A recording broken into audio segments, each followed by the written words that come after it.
September 2020. Oh, sejak Desember itu. Tapi Iya. selama ini dia selalu memberikan nafkah. Alasannya apa? Kenapa tiba-tiba berhenti? Itu tiba-tiba menghilang, Mbak, ditelan bumi. Jadi semua akses itu diblok, kayak Instagram, WhatsApp, dan lain-lain. Intinya ini si anak tidak bisa lagi menghubungi bapaknya.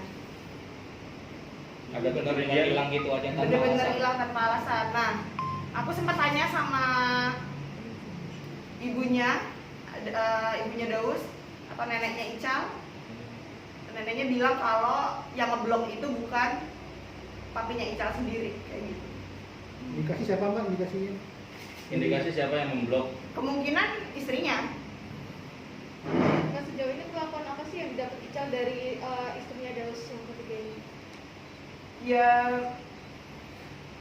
selama ini ya, yang saya tahu memang hubungan mereka itu gak terlalu dekat gitu ya. Dan memang ketemunya itu kan jarang gitu loh. Tiba-tiba aja ngomong di sosial media kalau dia mau melakukan tes DNA, yang menurut aku itu menyakitkan buat anak aku gitu. Tapi sejauh ini anak juga maksudnya belum ada bertanya atau Udah, Oh, udah ada karena kan dia udah tahu. Dan anak 9 tahun itu kan udah bisa nonton TV, udah tahu sosial media, dan udah tahu berita ya, karena kan pasti muncul tuh ya. Terus dia bertanya sama aku beberapa kali, "Mah, emangnya aku ini beneran bukan anak papi ya? Kalau aku bukan anak papi, aku anak siapa?" Kayak gitu. Itu kan aku kan sebagai ibunya bingung jawabnya gitu loh. Orang abang anak papi kok, kata siapa abang itu bukan anak papi, aku bilang gitu sama dia gitu. Karena 1 bulan ini tidak ada permintaan maaf atau pembelaan dari bapaknya, makanya saya putuskan untuk datang ke Komnas Anak untuk meminta saran ke depannya ini baiknya seperti apa untuk kebaikan anak saya, seperti itu. Sempat tahu nggak sih Mbak kenapa pihak sana tuh tiba-tiba saja ngomong kalau ini bukan anaknya Daus, harus tes DNA? Kalau itu aku kurang tahu kenapa tiba-tiba ada omongan tes DNA. Makanya mungkin itu nggak mungkin ada asap kalau tidak ada api. Nggak mungkin kan tiba-tiba istrinya ngomongin tes DNA kan. Mungkin sudah ada perbincangan antara suami istri, kan aku juga nggak tahu gitu. Tapi sebaiknya sih dari pihak Daus Mini seharusnya nggak diem aja gitu loh. Ini anaknya loh dikatain gitu loh. Jangan mentang-mentang yang ngatain di istrinya, terus dia diem aja nggak berani ngebela anaknya kayak gitu. Sudah sempat berusaha untuk bagaimana caranya untuk bisa bertemu sama Daus dan bermediasi gitu sama beliau? Kan di blok semua aksesnya. Mungkin lewat ibunya gitu. Ibunya tidak mau ikut campur urusan ini. Jadi lebih tepatnya ibunya juga takut ya sama anaknya gitu. Gitu. Jadi nggak bisa menjembatani juga seperti itu.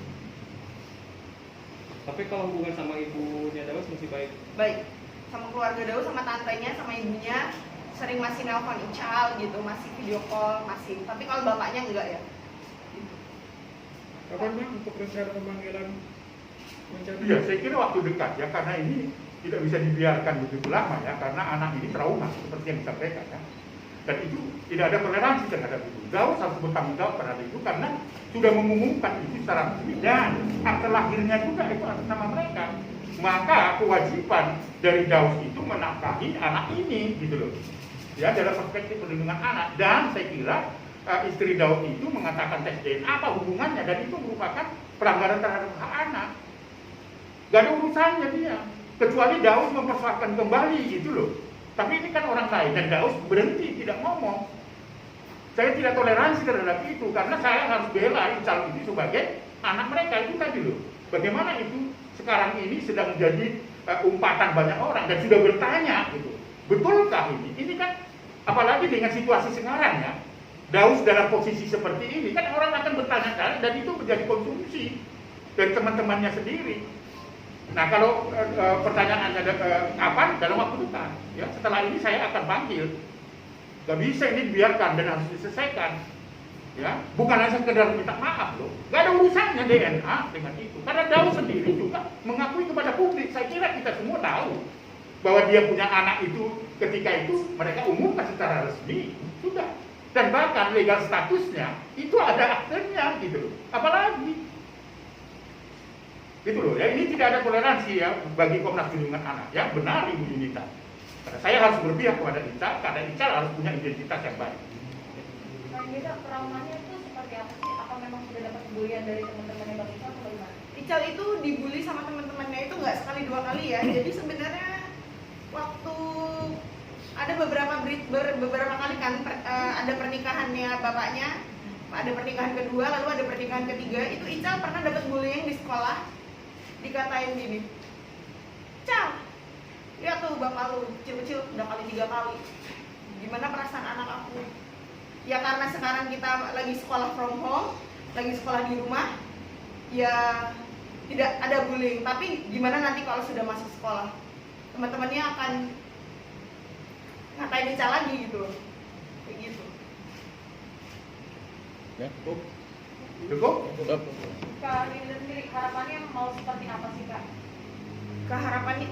Harapan aku ya Dos ini gentle, kalau dia harus mengakui kalau Ical itu anaknya gitu, seperti itu. Seperti yang dibilang bapak, istrinya itu tidak punya hak untuk mengatakan tentang tes DNA karena dia itu orang lain yang tidak ada hubungan sama sekali dengan anak saya. Kak menjelaskan hal ini sendiri ke Ical seperti apa sih Kak? Maksudnya kan apa dia pernah rindu papinya tapi Dan awalnya aku bilang sama Ical nanti kalau misalnya mau di tes DNA gak apa-apa ya, aku bilang buat kebaikan Ical. Tapi sekarang setelah saya bertemu dengan Bapak Aris, saya diberi pencerahan bahwa tidak perlu diadakan tes DNA. Sekali lagi saya potong, tidak ada haknya dari istrinya Daus untuk mengatakan itu. Dan itu tidak dibenarkan, itu pelanggaran. Nggak ada hubungannya dengan Ical itu kan. Yang ada hubungannya dengan Daus. Daus sendiri tak mempersoalkan dan sejak awal pun sudah mengatakan itu anak mereka. Titik, gitu loh. Itu loh yang saya membuat emosional terhadap itu, kan hubungannya. Itu pelanggaran terhadap hak anak sebagai anak mereka berdua. Gimana ada hubungannya itu? Apa kalau itu dinyatakan itu tidak atau iya pun apa keuntungan dari istri Daus? Kalau bukan anaknya, Iya. Daus sendiri sebenarnya sudah tidak perlu lagi mengatakan DNA atau tidak, dia sudah mengumumkan publik dan legal statusnya juga sudah mengatakan akte lahir diakui oleh negara atas nama mereka berdua, titik gitu loh. Sekarang Daus harus bertanggung jawab terhadap usia perkembangan anak ini, sekolahnya, pengasuhannya, nafkahnya dan sebagainya, titik gitu loh. Jangan diblokir. Kalau misalnya Daus memblokir hubungan komunikasi terhadap anak kandungnya ini, gitu loh, yang diakuinya dia, itu pelanggaran terhadap hak anak juga, apalagi tidak memberikan nafkah sejak September 2020.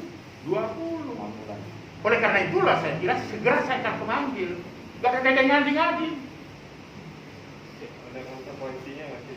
Ya? Ada konsekuensi. Ada konsekuensinya karena itu merupakan kekerasan, ya, dan fitnah dan sebagainya, nggak ada hubungannya. Bisa nanti kita lihat ketika panggil, misalnya apa yang akan dijelaskan, setelah itu kita akan menyimpulkan apakah itu merupakan tindak pidana atau tidak, atau diteruskan ke polisi atau tidak nanti.